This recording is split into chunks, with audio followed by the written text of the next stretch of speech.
The morning sun cast long shadows across the pristine lawns of Windsor Castle, as Catherine, Princess of Wales, stood at the grand window of her private study. Her fingers traced the condensation on the glass, while she watched groundskeepers meticulously tend to the rose gardens below. The irony wasn't lost on her. Even the flowers required careful pruning to flourish, sometimes needing to be cut back to grow stronger. William had left early that morning for his final official engagement as they both knew it. The Commonwealth. Tour to Australia and New Zealand would mark the end of an era, though the public remained blissfully unaware of the quiet conversations that had been taking place behind palace walls for months. Their marriage, once hailed as a modern fairy tale, had evolved into something more complex than the world could understand. The decision hadn't come from anger or scandal, as royal separations often did in the past. Instead, it emerged from a place of deep mutual respect and an acknowledgement that they had both grown into different people than the university sweethearts who had fallen in love 20 years earlier. Catherine had found her voice as a champion for early childhood development, her passion burning brighter than ever. William, meanwhile, felt called to focus entirely on his environmental work, particularly his Earthshot Prize initiative, which demanded travel and attention that conflicted with traditional royal duties. Their children, George, Charlotte, and Louis, had been their primary concern throughout every difficult conversation. Both parents understood that their decision would reshape not just their own lives, but the very future of the monarchy. The meetings with King Charles had been emotional but supportive. The monarch, having experienced his own marital challenges, in the public eye, offered nothing but understanding and assurance that the children's well-being would remain the crown's priority. Catherine remembered the evening 3 months earlier, when they had finally spoken the words aloud. They were sitting in their private sitting room at Adelaide Cottage, the children asleep upstairs, when William had looked up from his environmental reports and said quietly, "We've become different people, haven't we?" She had nodded. Relief washing over her that he had finally acknowledged what they had both been feeling. They weren't failing at marriage. They were succeeding at being honest about who they had become. The palace staff had noticed the subtle changes first. Fewer joint engagements appeared on their calendars. They began traveling separately more often, each pursuing their individual passions with renewed energy. Catherine's team noticed how she seemed more vibrant during solo appearances, while William appeared most animated when discussing conservation efforts without the constraint of representing the traditional royal perspective on every issue. Their private discussions about the future were surprisingly peaceful. Neither harbored resentment toward the other. Instead, they found themselves planning a new kind of partnership, one that would allow them both to be the parents and individuals they truly wanted to be. They would share custody of the children naturally, with both maintaining homes where George, Charlotte, and Louis would feel equally welcome and loved. The legal arrangements were handled with the utmost discretion by the finest solicitors in London, all bound by strict confidentiality agreements. The financial settlements were straightforward, as both parties were more concerned with their children's security than personal wealth. Catherine would retain her royal title and continue certain patronages, while William would pursue his environmental work with the freedom to travel and advocate without the traditional constraints of his royal role.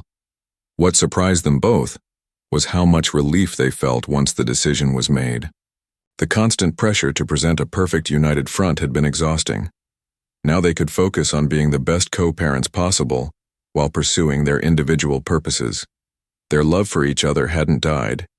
It had simply transformed into something different. A deep friendship and mutual respect that would serve their children far better than a marriage maintained only for appearances. As Catherine watched the gardeners work below, she thought about the announcement they would make together in just a few weeks. It would be carefully worded, emphasizing their continued commitment to their children and their gratitude for the support they had received. The world would be shocked, but she hoped that in time people would understand that sometimes the most loving thing two people can do is acknowledge when their paths are meant to diverge. The intercom buzzed softly, interrupting her thoughts.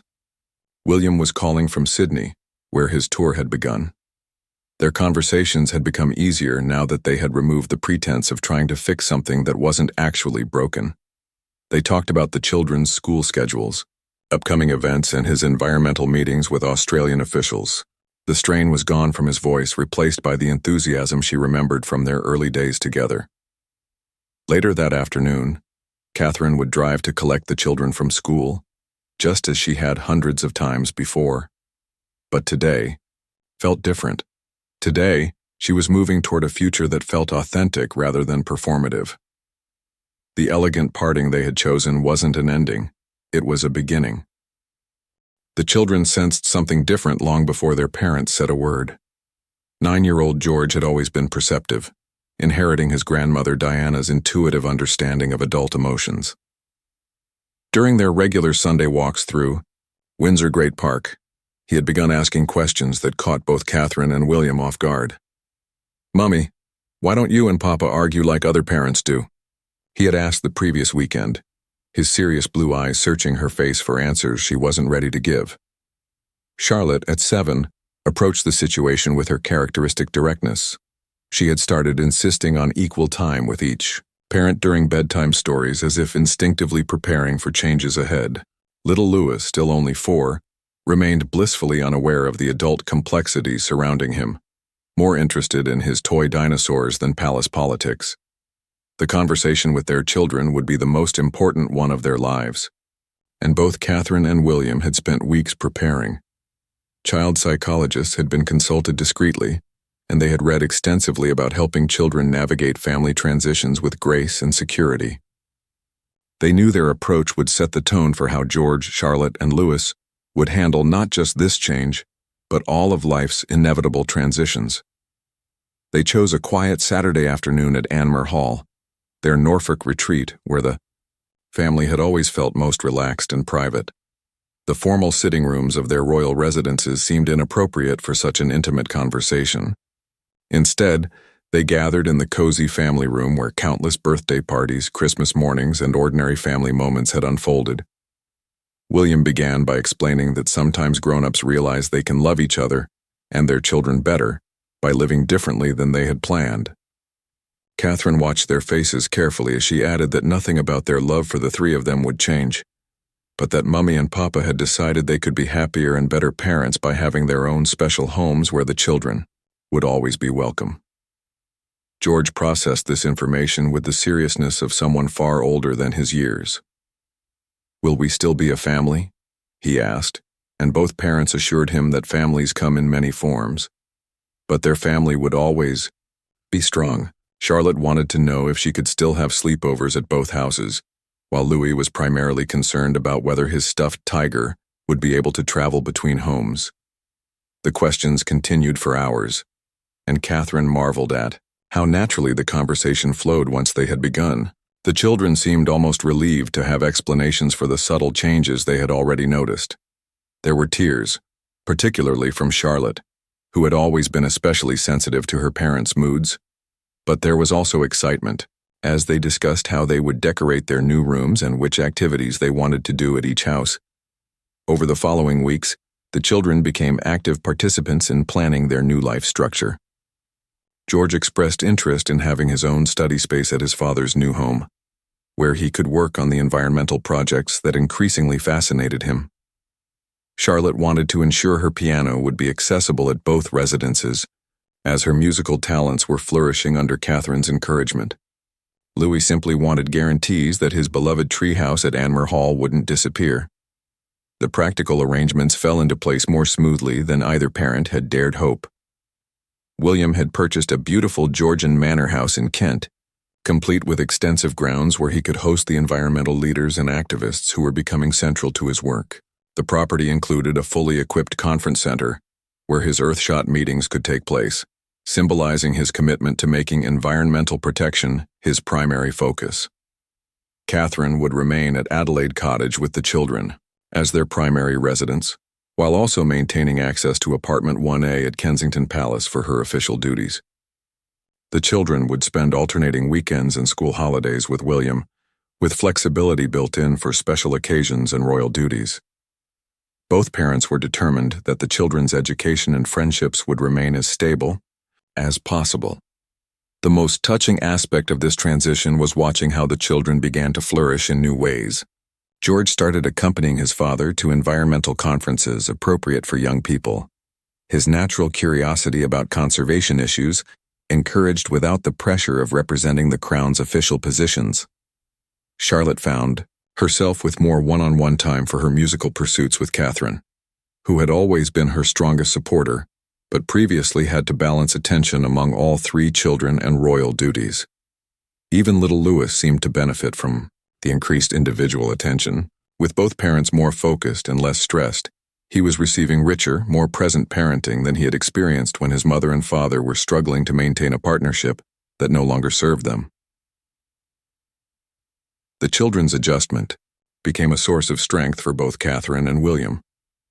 Seeing their resilience and adaptability reinforced their belief that they had made the right decision. The family dynamics actually improved as both parents brought more authentic versions of themselves to their parenting roles. Friends close to the family later commented that they had never seen Catherine and William more relaxed or more engaged with their children. The constant underlying tension that had characterized their final years of marriage had disappeared, replaced by a collaborative co-parenting relationship that prioritized the children's happiness above all else. As autumn approached and the time for their public announcement drew near, all 5 members of their family had settled into a rhythm that felt natural and sustainable. The children had adapted with the remarkable flexibility that young people often display when change is handled with love, honesty, and careful attention to their needs. The palace communications team had never faced a challenge quite like this one. How do you tell the world that the future king and queen had chosen to separate not out of scandal or failure, but out of growth and mutual respect? Simon Case, the cabinet secretary, worked closely with the royal communications secretary to craft a statement that would honor both their decision and the public's deep affection for the couple. King Charles had insisted on being personally involved in every aspect of the announcement strategy. His own experiences with public marital difficulties had taught him the importance of controlling the narrative from the beginning. Unlike the tumultuous separations and divorces that had marked the previous generation of royals, this would be different. A conscious uncoupling that demonstrated modern values while respecting royal traditions.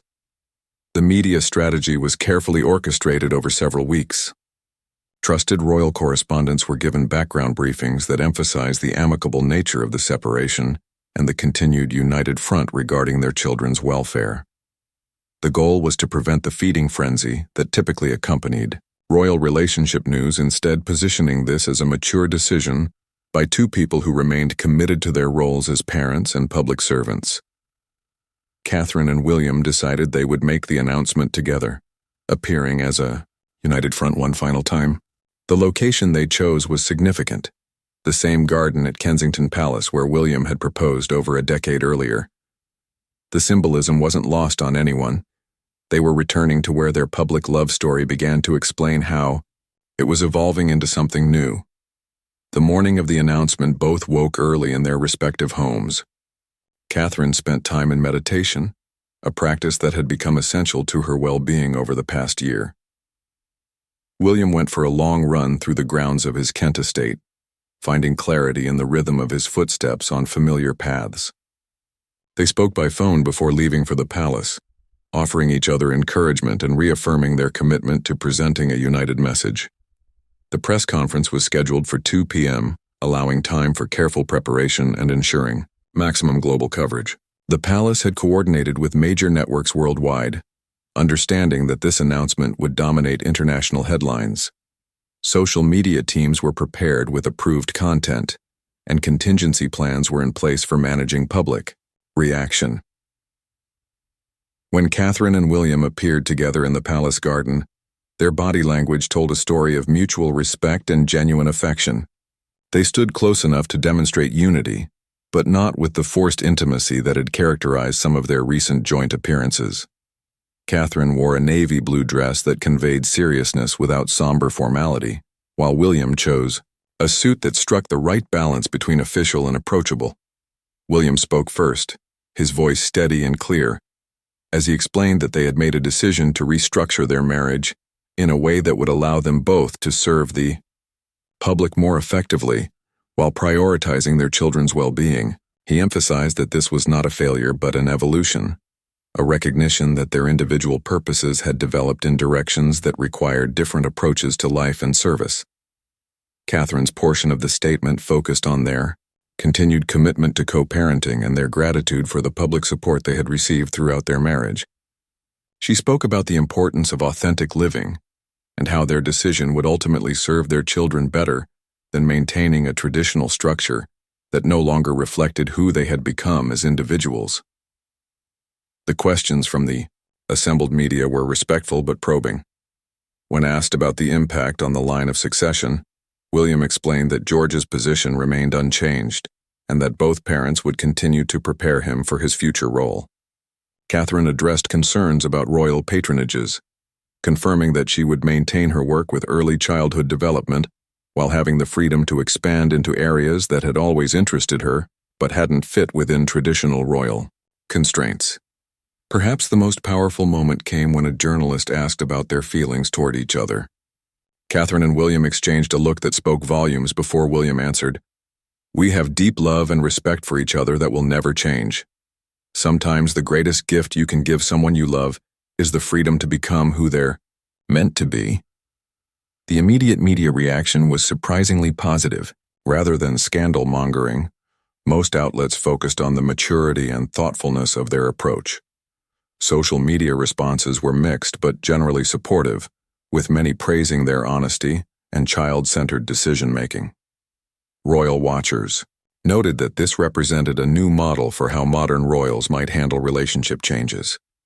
International reaction varied by country, with some more traditional monarchies expressing concern about precedent, while Republican-leaning nations praised their transparency and modern approach. The Commonwealth realms each issued supportive statements, emphasizing their continued confidence in both Catherine and William as individuals. Behind the scenes, the children were being cared for by their trusted nanny and Catherine's parents at Anmer Hall.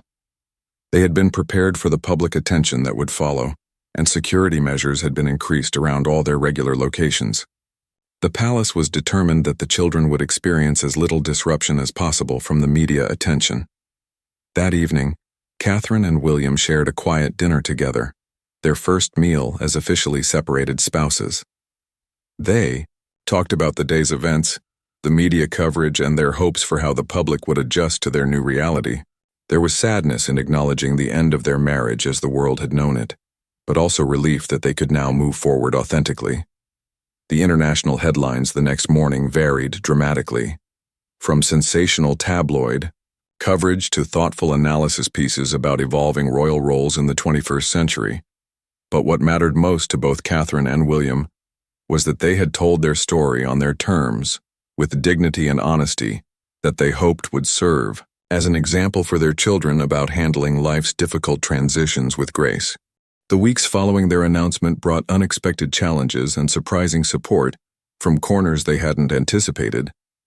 Letters poured into both Kensington Palace and William's New Kent residence from people around the world sharing their own stories of conscious uncoupling, grateful to see public figures handle relationship transitions with such dignity. Many writers expressed how refreshing it was to witness a separation focused on growth rather than blame. Catherine found herself busier than ever as requests for patronage and speaking engagements flooded in from organizations that had previously felt she might be too constrained by traditional royal protocols. Environmental groups wanted her to speak about raising environmentally conscious children.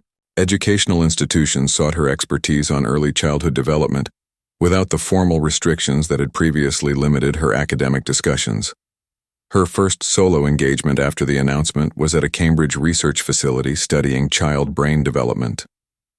Without the need to balance William's schedule or represent unified royal positions, she spent an entire day immersed in scientific discussions that energized her in ways she hadn't experienced in years.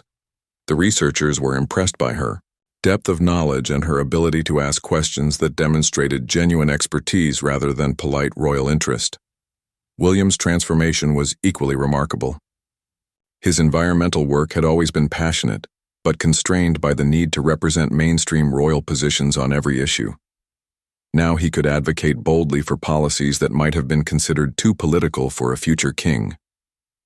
His first major speech as a separated man was at a climate summit in Geneva, where he challenged world leaders with a directness that surprised international observers and environmental activists alike. The Earthshot Prize gained new momentum as Williams' primary focus. Without the balance of traditional royal duties, he could travel extensively to visit winning projects and potential candidates. His team expanded rapidly as major environmental organizations recognized his increased availability and commitment. The foundation's funding doubled within 2 months of the separation announcement, as donors appreciated his full dedication to the cause. Both Catherine and William discovered aspects of themselves that had been dormant during their marriage. Catherine's love of photography, which had been limited to family portraits, expanded into documentary work, focusing on child development in different cultural contexts. She began collaborating with National Geographic on a long-term project, documenting early childhood experiences across the Commonwealth, work that would have been impossible within traditional royal constraints. William's adventurous spirit, inherited from his mother Diana, found new expression through environmental fieldwork. He spent weeks in the Amazon with conservation teams, slept in research stations in Antarctica, and worked alongside marine biologists in coral restoration projects. These experiences enriched his environmental advocacy with first-hand knowledge that commanded respect from scientists and activists worldwide. The children adapted to their new routine with remarkable resilience. George began showing serious interest in his father's environmental work, often joining video calls with international conservation leaders. His teachers noted increased engagement in geography and science classes, as his father's work provided real-world context for his studies. Charlotte's musical abilities flourished under Catherine's increased attention, and she began composing pieces inspired by the nature documentaries she watched with her father. Louis, still young enough to find adventure and change, delighted in having 2 fully equipped homes and the increased individual attention from both parents. His personality began emerging more distinctly as he received more focused parenting time, revealing a creative spirit that had been somewhat overshadowed by his siblings' more obvious talents. The most unexpected development was how Catherine and William's friendship deepened in ways their marriage never had. Freed from the pressure of maintaining a romantic partnership that no longer felt natural, they discovered they genuinely enjoyed each other's company and shared perspectives on parenting and public service that had been obscured by marital tensions. Their co-parenting meetings, initially formal affairs scheduled through assistants, evolved into comfortable conversations over coffee, where they shared parenting victories and concerns. William found Catherine's insights about child development invaluable for understanding their children's needs, while Catherine appreciated William's adventurous approach to building confidence and independence in George, Charlotte, and Louis. Public opinion continued to evolve positively as people witnessed both Catherine and William thriving in their new circumstances. Opinion polls showed increasing support for their decision, particularly among younger demographics who appreciated their authenticity and modern approach to family structures.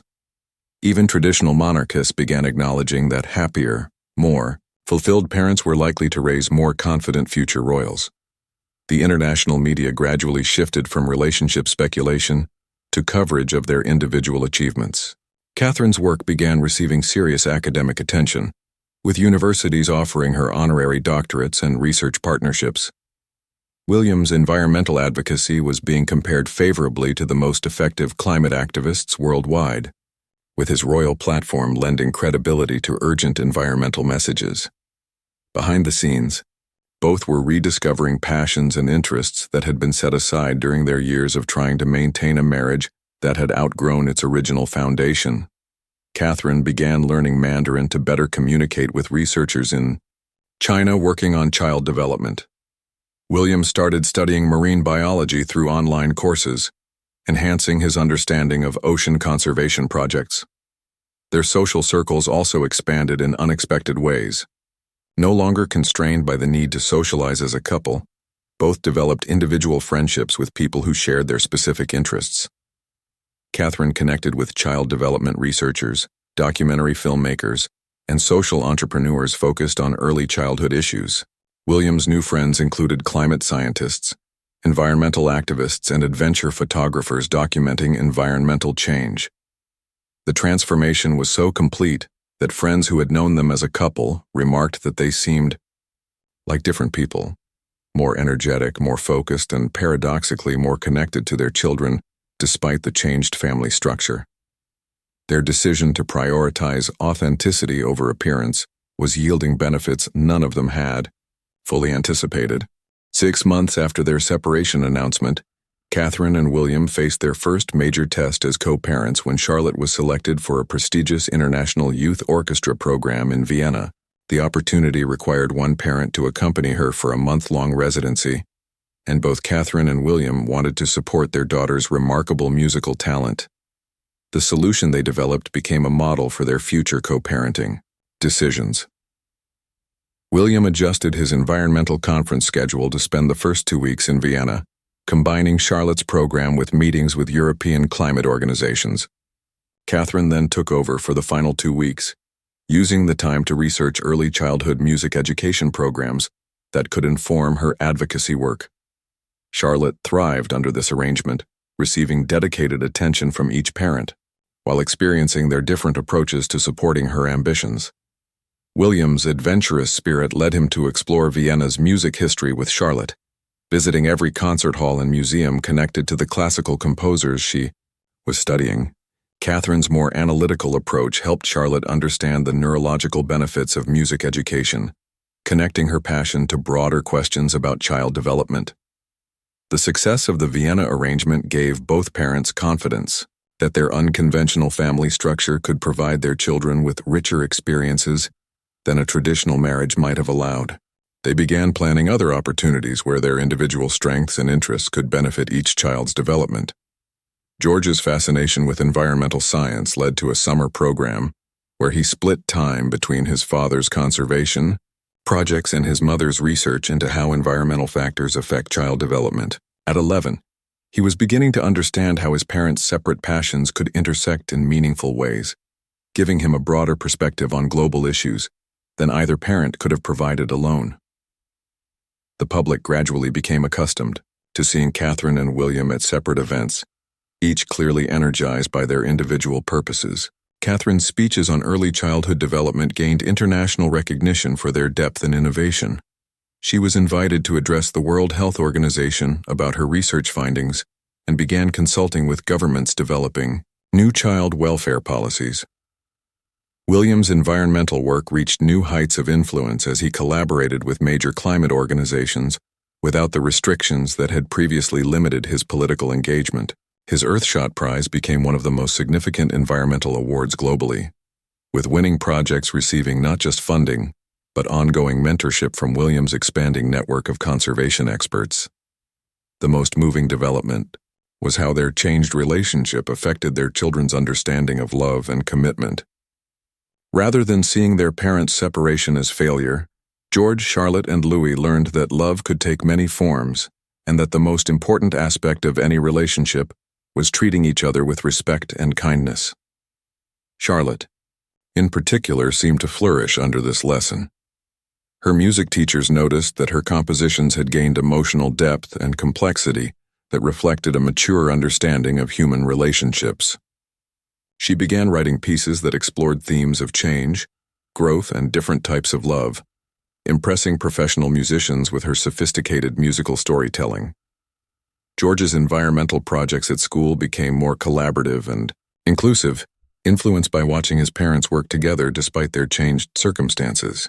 His teachers observed that he approached group projects with unusual maturity, demonstrating leadership skills that balanced individual vision with respect for others' perspectives.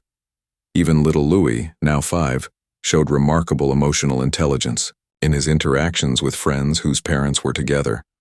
When classmates asked about his family structure, he explained matter-of-factly that his parents loved each other and their children, but lived in different houses because it made everyone happier. The extended royal family had also adapted to the new arrangements with surprising grace. King Charles found that his relationships with both Catherine and William had actually improved since their separation. Without the tension of trying to present a united front when they disagreed on issues, both could engage more authentically. with royal duties and family relationships. Catherine's relationship with William's brother Harry and sister-in-law Meghan had warmed considerably. The shared experience of choosing unconventional paths within royal life created new bonds between the couples, despite their different approaches to managing public attention and royal responsibilities. The most significant moment came during George's 11th birthday celebration. Both parents hosted parts of the celebration, with friends and family moving between William's Kent estate and Catherine's Windsor residence. The day felt natural and joyful, with none of the forced cheerfulness that had characterized some family gatherings during their marriage's difficult final period. Watching their son blow out candles, surrounded by his full extended family, both Catherine and William felt confirmation that their decision had been right. George was receiving love and attention from both sides of his family without the underlying tension that had previously existed. His birthday wish, shared only with his parents, was that all families could be as happy as his. The international media coverage of George's birthday party marked a turning point in public perception. Rather than focusing on the unconventional family structure, reporters wrote about the obvious happiness and closeness of the entire family. Commentators began describing Catherine and William's approach as a positive example of modern parenting and mature relationship management. Letters continued arriving from families around the world who had been inspired by their example. Parents wrote about finding the courage to make difficult decisions that ultimately improved their children's lives. Divorce mediators reported an increase in couples seeking collaborative rather than adversarial separation processes, often citing the royal example. As the first anniversary of their separation announcement approached, both Catherine and William reflected on the unexpected ways their lives had improved. They had found deeper purpose in their individual work, stronger connections with their children, and a friendship that was more honest and supportive than their marriage had become in its final years. Their story had evolved from a traditional fairy tale into something more complex but ultimately more meaningful, a demonstration that love could transform rather than simply end, and that the most courageous thing two people could do was choose authenticity over appearances, even when the whole world was watching. 2 years after their elegant parting, Catherine and William stood together once again in the same Kensington Palace garden where they had announced their separation. This time they were celebrating the launch of a joint foundation combining her early childhood development expertise with his environmental advocacy. The Future Earth Foundation focused on creating sustainable environments for children worldwide. The foundation represented everything their separation had made possible. Catherine's research had demonstrated conclusively that environmental factors in early childhood affected lifelong development, while William's conservation work had revealed how climate change disproportionately impacted children in vulnerable communities. Together they had created something neither could have achieved while constrained by traditional marriage expectations. Their children had become integral to the Foundation's mission in age-appropriate ways. George, now 12, had developed a junior environmental leadership program that connected young people across the Commonwealth. Charlotte's musical talents had evolved into composing pieces that raised awareness about children's environmental rights. Louis, at 6, had become the Foundation's unofficial mascot, his natural charm helping to communicate complex environmental messages in simple, powerful ways. The transformation in their family dynamics had exceeded everyone's expectations. The children moved seamlessly between their parents' homes, each offering different advantages. William's Kent estate had become a working laboratory for sustainable living, where the children learned practical environmental skills. Catherine's Windsor residence provided stability and access to educational opportunities that supported their academic and creative development. What surprised observers most was how Catherine and William's friendship had deepened into something more meaningful than their romantic relationship had ever been. They collaborated professionally with an ease that had eluded them during their marriage, each contributing unique strengths without the pressure to agree on everything or present unified positions on complex issues. Their co-parenting relationship had become a model studied by family counselors and divorce mediators worldwide. They had developed what experts called collaborative parenting, where decisions were made jointly, but implementation reflected each parent's individual strengths and the children's specific needs at different times. George's preparation for his future royal role had actually benefited from his parents' separation. He received exposure to both traditional royal duties through his father's constitutional position and innovative approaches to public service through his mother's advocacy work. This combination was preparing him to be a more well-rounded future king than traditional royal education might have provided. Charlotte had blossomed into a confident young artist, whose music reflected the emotional intelligence she had developed by watching her parents handle change with grace and mutual respect. Her compositions were being performed by youth orchestras internationally, with proceeds supporting the Future Earth Foundation's projects in developing countries. Louis had grown into an exceptionally confident child whose emotional intelligence impressed everyone who met him. Teachers noted his unusual ability to help classmates navigate conflicts and changes, skills clearly learned from watching his parents model healthy relationship transitions. The international impact of their story continued to grow. Universities began offering courses on the Cambridge model of relationship transition, studying how public figures could handle personal changes while maintaining professional effectiveness and family stability. Marriage counselors reported increased success rates when they helped couples focus on mutual respect and child welfare, rather than trying to preserve relationships that had fundamentally changed. King Charles had privately expressed that Catherine and William's separation might have been one of the best things to happen to the monarchy in decades. Both had become more effective public servants. Their children were thriving, and they had demonstrated that royal life could adapt to modern realities without losing dignity or effectiveness. The most powerful validation of their decision came from their children's obvious happiness and security. All three had developed strong individual identities while maintaining close family bonds. They spoke openly with friends about their family structure, helping other children understand that families could take many forms while still providing love and stability. On this anniversary day in the palace garden, Catherine and William looked at each other with genuine affection and gratitude. They had given each other the greatest gift possible, the freedom to become their authentic selves while maintaining their shared commitment to their children and public service. The silent pause that had once brought millions to tears during their announcement had evolved into something beautiful. That moment of quiet reflection had been the beginning of transformation, not an ending. They had shown the world that sometimes the most loving thing two people could do was acknowledge when their relationship needed to change form to continue serving everyone involved. As they cut the ribbon launching their foundation, surrounded by their children, extended family, and colleagues, both Catherine and William felt a deep sense of completion. Their love story hadn't ended with their marriage. It had simply evolved into something more complex, more honest, and ultimately more meaningful. The Future Earth Foundation would become their shared legacy, proving that their decision to separate had created space for collaboration and achievement that marriage had constrained. Their children would grow up understanding that love comes in many forms, that change can be positive, and that the most important commitment is to treat each other with kindness and respect, regardless of the structure of the relationship. Years later, when royal historians wrote about this period, they would mark Catherine and William's elegant parting as a turning point.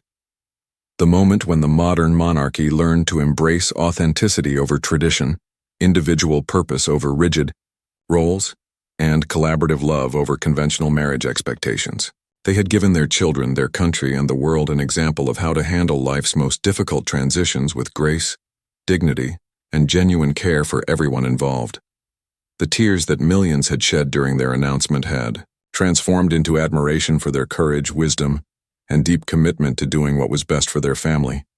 Even when it challenged centuries of royal tradition, their story had become one of evolution, growth, and the many different ways that love can express itself when given the freedom to change.